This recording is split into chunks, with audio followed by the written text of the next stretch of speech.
There's 104 days till the Republican convention. Unless the Charlotte mayor suspends it, there'll be plenty of people with plenty of money. Now how do I get them to spend it? Well, maybe I'll build some train track and a pump trolley and run around these lovely towers. Rebuild an engine that doesn't exist, or put high rail on a mower.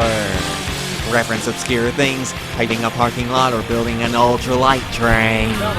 Buying an Alco Loco, painting a combine car, or inviting over the Saints.